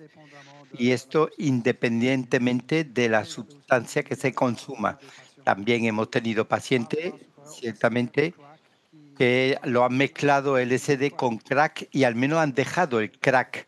Y no nos esperábamos esto y hay 2 casos que lo han manifestado. Por lo tanto, creo que la sustancia en sí sea el criterio, más bien el trabajo con objetivos, que no sean obviamente el de la abstinencia, el no consumo. Bien, muchas gracias. Déjeme que le diga. Sí, disculpe. Veamos. Sí, hay una tendencia, es algo muy difícil de romper. Y hubo 2 episodios de tratamiento que fracasaron. Hubo sesiones de acompañamiento de alguna persona, pero alguna se ha abstenido, 60% incluso dejaron de fumar 2 años más tarde. Sin embargo, la mayoría seguían sin fumar. Por lo tanto, hemos podido verificar bioquímicamente esa abstinencia. Por lo tanto, vimos efectivamente un buen resultado y hay normalmente 32% de abstinencia en el tiempo con los parches de nicotina. Por lo tanto, sí que se presentó un estudio de control precisamente sobre bajo aspecto controlado y él también mencionaba, García, de una tasa de abstinencia 60% que podía ser bioquímicamente verificada. Por lo tanto, era un trastorno de esta sustancia. Como psiquiatra, yo trato personas con depresiones, pero la depresión es de resultado reportado, pero la dependencia a la nicotina es una interacción bioquímica. Por lo tanto, este tema es muy importante respecto al uso de sustancia para el tratamiento de estos trastornos. OK, peut-être, juste Vale. justement pour compléter, Humildemente, para hablar de esta sustancia, yo creo que cuando hablamos de adicción, el alcohol está en un buen lugar.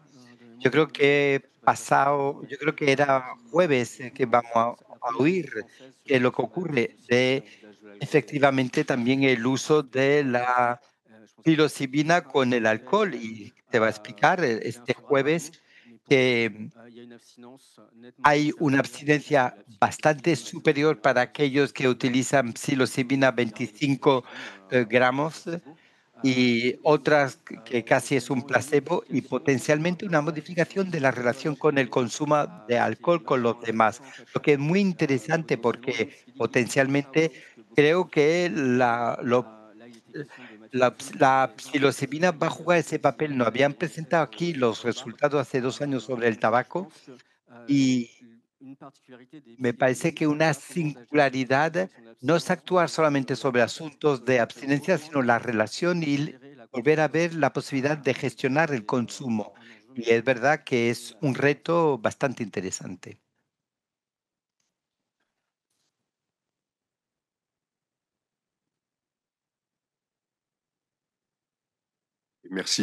Bueno, pues muchas gracias el haber comentado este trabajo de Amandine, que es verdad que le encanta a nuestro compañero, pero un bellísimo trabajo y una bonita publicación. ¿Hay otras intervenciones o contribuciones? Sí, en el medio, un momentito, le vamos a dar un micro. Sí, muchas gracias. Una pequeña observación o una reflexión más bien que voy a compartir respecto al estatus legal del producto que se podría, como diría yo, una ofensa hecha a la libre consumo, con lo cual estoy bastante de acuerdo. Pero al mismo tiempo yo me estaba pensando, pero vamos a ver, el cigarrillo electrónico no es ilegal, es bastante interesante, pero tenemos las mismas configuraciones de lo que usted describe. Es un producto que más bien está condenado no a nivel legal porque está regulado, ¿verdad? Pero moralmente se percibe muy mal y ha sido muy difícil hacer investigaciones precisamente. Uno de los pocos países que han hecho investigación con unos datos suficientemente interesantes son los Estados Unidos, por su fuerza de investigación, y el Reino Unido, que ha legalizado mucho el cigarrillo electrónico. Pues aún siendo legal, en Francia no hemos podido hacer investigación de cierto alcance para ver el comportamiento de los fumadores con esos cigarrillos eléctricos para poder analizar este tema. Pero lo que yo quería decir igualmente es que cuando un producto clasificado, una vez que se legaliza, no resuelve todo el problema. El debate sigue a partir del momento en que se regula. Y creo que esto viene a presentar una pregunta difícil y es, ¿qué hacemos con este tema de placer que existe detrás? Que es un poco el tema que subyace. Por ejemplo, la validez de este cigarrillo electrónico es difícil a ver cómo va el paciente o la persona a salir de la combustión del cigarrillo. Y esto cuando hablamos de reducción de riesgo y cierto malentendido que se puede tener, cómo damos un acceso a unos productos en una sociedad con tema de una esperanza sobre unos productos y cómo se gestiona y qué hay detrás de todo ello. Y ahí me parece que salimos de un debate puramente científico sobre un científico más cultural, con nuestra propia representación del acceso al placer por quién y quién debe de regular estos temas. Me detengo aquí. Vale, muchas gracias. ¿Algunas reacciones voluntarias? El señor Saint-Vincent, quizás. Sí, sí, disculpe, no le veía bien. Bien. Esto me permite pensar que el cigarrillo electrónico es que la gente vaporiza nicotina y la nicotina sí que tiene una representación de droga muy peligrosa y muy adictiva, lo que viene un poco a contaminar esta intervención, que es más una intervención de reducción de riesgo más bien que de cuidado. Por lo tanto, ¿habrá o no una abstinencia? También se hablaba de los debates de la metadona y la guerra de la metadona. Muchos actores tenían dificultad de pensar que un opioide podía tener un efecto positivo, no solamente en términos de reducción de riesgo, pero también de curación. En fin, todo un trabajo de representación que es muy clásico, y la lucha para la reducción de riesgo, lo sabemos, no lo hemos ganado completamente, ni en nuestro país ni a nivel internacional. ¿Hay otras observaciones o consideraciones? Jean-Pierre, quizás. Un momento, por favor. Bien, muchas gracias a todos y todas. Es apasionante todas estas intervenciones y la buena fe de la calidad. Bueno, otra pregunta, y también para ti, Jean-Michel, que ha seguido desde hace mucho tiempo el sistema de clasificación de la sustancia en la Agencia de Medicamentos en Francia. Yo lo siento mucho por nuestro país y muy admirativo del pragmatismo de Suiza, que en ese ámbito, como en muchos otros campos, experimenta con todo el rigor científico. Es un ámbito quizás menos sensible que el de la heroína, pero Suiza ha podido experimentar con los programas de la heroína y además han seguido, y yo creo que tú mismo sabes algo de ello, Daniel, pero del mismo también nos ha dicho Dreyfus con el último THS, como Lausanne y también Ginebra arrancaba una experiencia no de comercialización, pero sí de puesta a disposición del cannabis, y nos explicaba que todas estas capacidades experimentadas con moléculas que están clasificadas y prohibidas con la clasificación internacional, lo podía hacer en Suiza porque consideraban que eran a título experimental y que, por lo tanto, Y lo que es, me parece muy inteligente y pragmático, si está algo experimental con el rigor suficiente a la experimentación, porque a veces en Francia experimentamos, pero luego después esto no tiene ningún sesgo experimental o científico. Entonces, mi pregunta es la siguiente. ¿Existe un freno, quizás Jean-Michel me lo podría decir, legal, ligado a la clasificación de alguna sustancia en Francia que molesta la experimentación o impide la experimentación? ¿O acaso tienen ideas de cómo podríamos hacer avanzar la gestión francesa para ser un poquito más pragmático y acercarnos al pragmatismo de los suizos? Bueno, no voy a contestar por Francia, pero quizás para enlazar las dos últimas consideraciones, pensamos que solamente podemos discutir del buen uso de una sustancia si es posible utilizarla. Por lo tanto, la idea del placer entra directamente en el debate público, que es diferente al médico desde el momento en que tenemos acceso teóricamente. Bueno, creo que Suiza es un buen ejemplo, pero que no se puede copiar por doquier. Os recuerdo que Suiza es un estado federal, al principio incluso impuesto por Napoleón. Los cantones fue Napoleón el que nos obligó a ello y gracias a Napoleón, porque esto es muy útil. Lo que es posible en Suiza, perdón, es hacer, y fue también una invención de Louis Dreyfus, son leyes experimentales. Ponemos en marcha una ley durante un cierto tiempo, de modo experimental, está limitado en el tiempo. Si todo va bien, redactamos una nueva ley y regularizamos. Esto ocurrió con las cajas de enfermedad o la mancomunidad sanitaria. Y ahora lo hemos hecho con el cannabis. Y el sistema federal tiene otra posibilidad, y es que cada cantón decide por sí mismo. Hay algunos cantones más progresistas que otros. Ginebra, Basilea, Zúrich, Lausana, son mucho más progresistas que otros cantones, lo que llamamos los cantones primitivos, primitivos porque fueron los primeros, Urich, Interwald, y que normalmente son mucho más conservadores y se resisten. No hay prescripción de heroína tampoco en todos los cantones. Algunos cantones lo aceptan desde el principio y es cuando los demás observan que funciona, entonces se suman. Y está esta idea de la ley experimental, una ley piloto. Para el cannabis, este plazo es de 10 años. Podemos experimentar. Actualmente se puede experimentar varios modelos de regulación. En Lausanne y Ginebra tienen un modelo de no provecho con una fuerte presencia del Estado y de los medios de prevenciones y con terapia en Ginebra.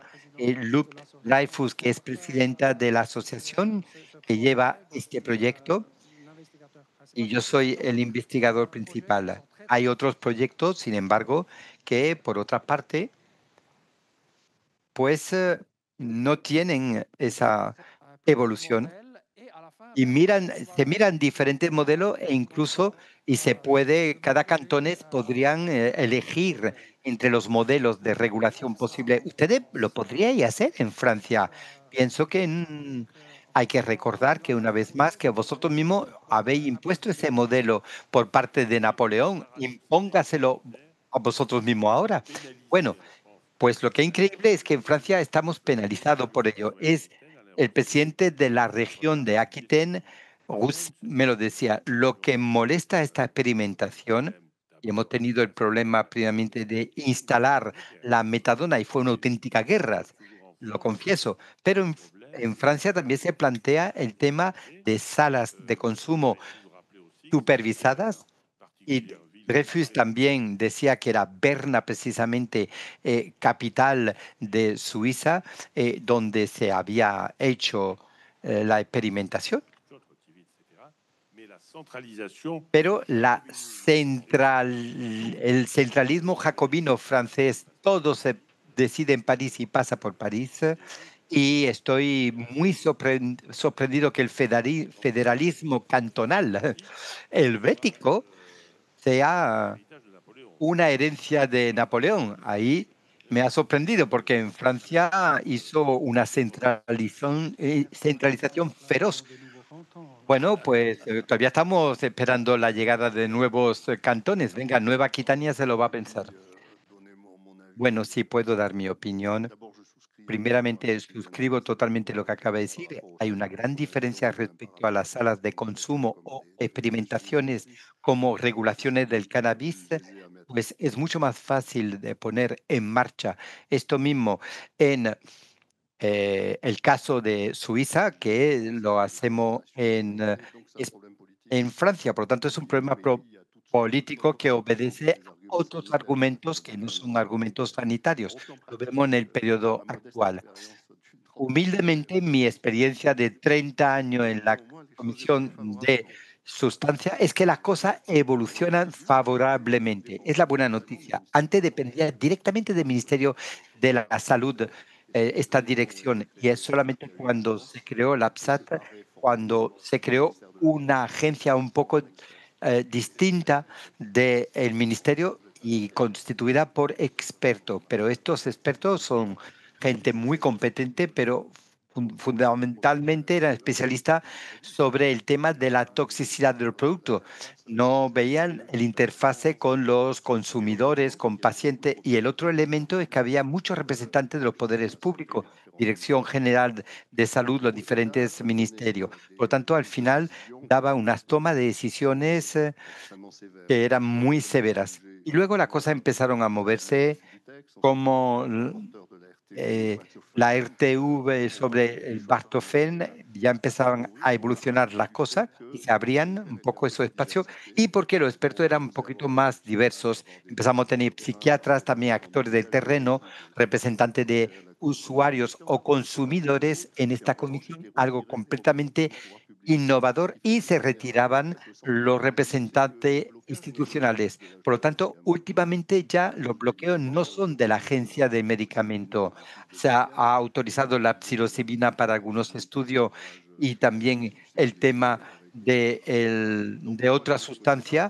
Por lo tanto, desde ese punto de vista han autorizado el cannabis terapéutico también, pero lo que va a bloquear en esa experimentación del cannabis terapéutica no es a nivel de la agencia, pero el problema de los ministros que tienen otra idea.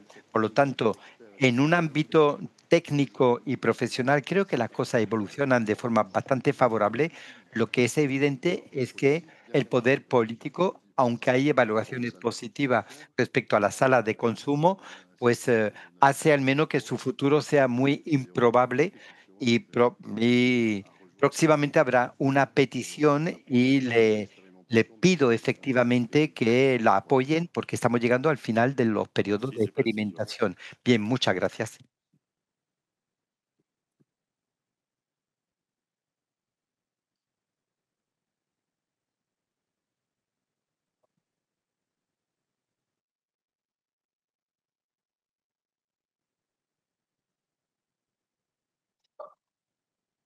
Oui, alors, question peut-être, je vais essayer d'être clair. Bueno, una pregunta. Désolé Voy a pour la intentar ser confirmation, peut-être, de claro. propos. A ver, Tout à l'heure, vous avez parlé antes habéis des hablado récepteurs, du coup, de los receptores pour avoir, en fait, les effets para psychédéliques, tener efectos psychédéliques et psicodélicos, peut-être avoir y que quizás des molécules qui tener stimulent moléculas que estimulen estos receptores para tener efectos pour la dépression, antidepresores sans avoir le côté sin tener el anxiolytique, lado du coup, psychédélique, anti mystique, et cetera. Je me el demandais si, en tema fait, c'était plus des místico, enjeux y yo no sé si eran retos más bien commerciaux ou même comerciales o politiques, filosóficos o où il y avait políticos, aussi des contraintes. donde había problemas. Vous parliez de deux contraintes. Habíamos hablado de C'est-à-dire dos le temps et le personnel limitaciones: el dédié à tiempo y l'accompagnement, el personal et locaux, que donc acompañaba, adaptés pero también à l'expérience locales psychédélique. adaptados a Vous disiez esa donc experiencia qu'un psicodélica. produit, un Y médicament qui decíais pourrait que avoir un medicamento que une podría action tener una acción sans avoir corta, d'effet psychédélique sin pourrait être tener, prise de manière beaucoup plus facile digamos, efecto comme ça. psicodélico, podría tomarse de forma mucho más fácil en el marco actualmente de la Je me salud. demandais Pero si me sur un preguntaba point también Y desde un punto de vista de tratamiento, el lado psicodélico y no alucígeno podría tener un efecto positivo cuando se hace este acompañamiento. ¿Es un efecto puramente neuronal o, sobre el punto de vista psíquico, el hecho de tener esa experiencia de conciencia modificada podría tener un peso importante en el tratamiento global, en el tratamiento contra la depresión? La depresión. Bueno, gracias por la pregunta. Ya se ha contestado, me parece, pero desde hace tiempo se ha observado, y yo mismo he trabajado en ello, sobre el hecho que hay algunas sustancias que actúan sobre el mismo receptor. Algunas tienen efectos psicodélicos, mientras que otras no, cuando en realidad actúan casi en la misma actividad sobre el mismo receptor. Entonces, desde el punto de vista farmacológico es una sorpresa y un gran problema. Hay muchos datos que muestran que algunos que se modifica la traducción o la activación interior de forma algo diferente de los no psicodélicos, pero la solución no está completamente encontrada. Es una sorpresa farmacológica que hay que intentar explicar, que se empieza a explicar, pero que no se ha terminado de encontrar la respuesta completa. De ahí que algunos digan, a ver, si esta sustancia activa los mismos receptores, ¿no podríamos tener un efecto antidepresor sin tener un efecto psicodélico fuera de cualquier otra consideración? Y la investigación está ahí.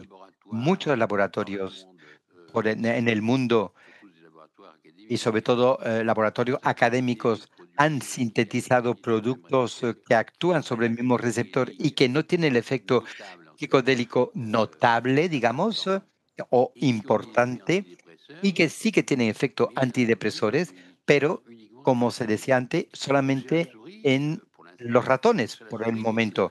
De momento, en el caso de los ratones es muy fácil, se ve inmediatamente.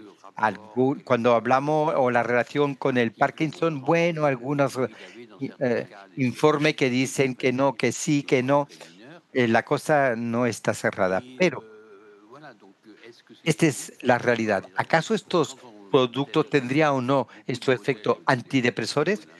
Y cuidado, cuando hablo de antidepresores son modelos, cuidado. Modelo de depresión en el ratón, ¿funciona este producto? ¿Acaso estos productos funcionarán cuando no iremos a probarlo con los seres humanos? Bueno, hay un estudio que está en curso, quizás funcione, pero quizá mm, peor, y seguiremos con un efecto psicodélico, quizá un efecto más corto en el tiempo, no lo sabemos porque en el ratón esto funciona muy poco tiempo y quizás que los efectos antidepresores pues duren algunas semanas cuando los otros duren meses, pero esto está todo en fase de estudio y por el momento son consideraciones farmacológicas por una parte y también pues fundamentales por otra parte. Se puede distinguir estos dos efectos para un efecto antidepresor en el ser humano. Bueno, el tema está abierto y ya veremos efectivamente si pronto vamos a obtener alguna respuesta. Obviamente, después se puede imaginar que un producto que actúa sobre ese receptor 5H2A, pero que no tiene efecto psicodélico, pero sí antidepresores, será más fácil de usar, probablemente, sin duda. Será menos complicado, ciertamente, pero quizás también, quizás menos eficaz. Ya no lo dirá el futuro. A ver, que yo quisiera añadir, esta mañana hemos visto sobre todo efectos farmacológicos, pero recordemos igualmente que la psicoterapia a nivel amplio es eficaz, sobre todo en casos donde la farmacología no funciona.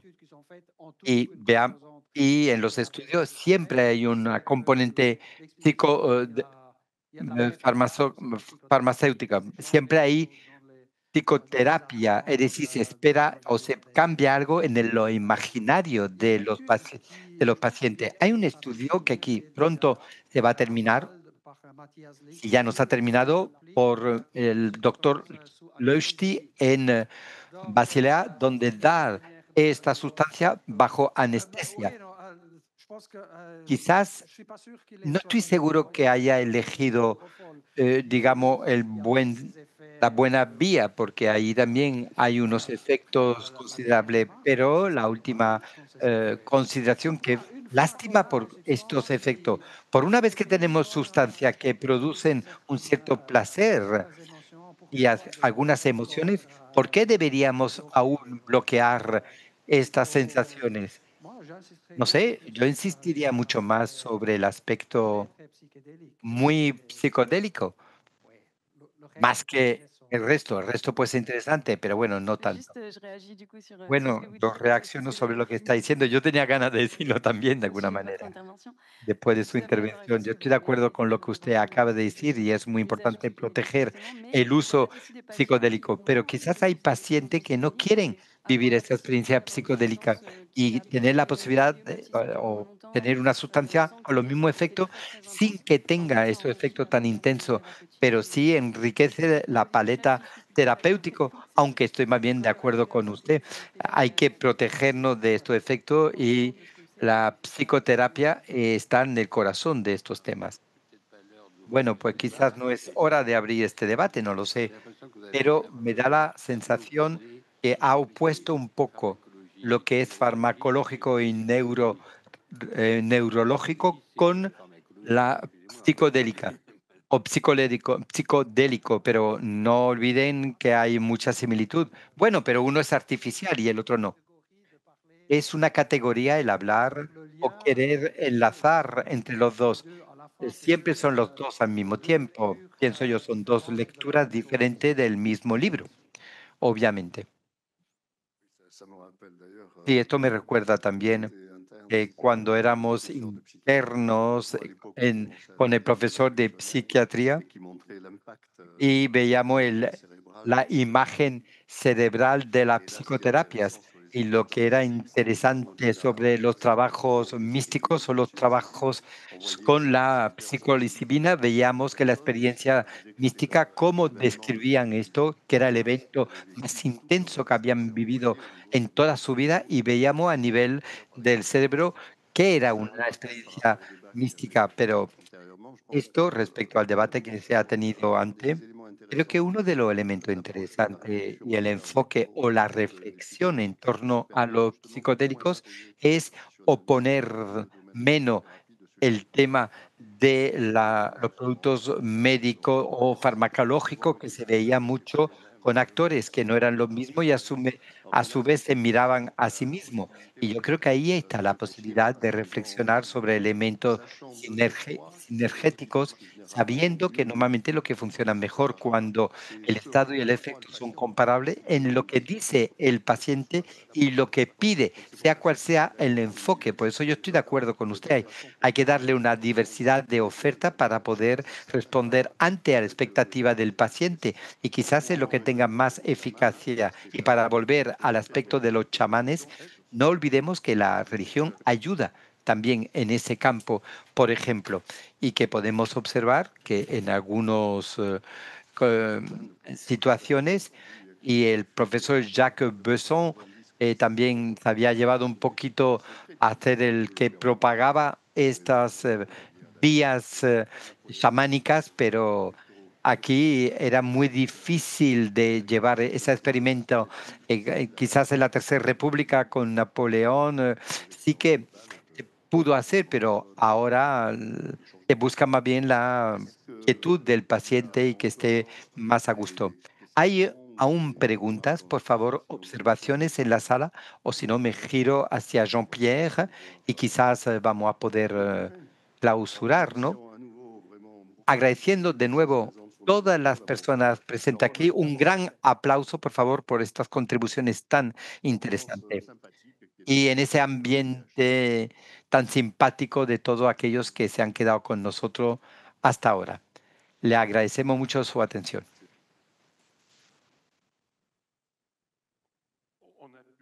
Bueno, hemos podido recuperar un poco ya que no teníamos otra sesión después, el tiempo perdido en el reglaje que se hizo con la traducción. Espero que ha sido un buen intento y ensayo para que todo funcione, pero al menos mañana vamos a asegurarnos que todo funcione perfectamente.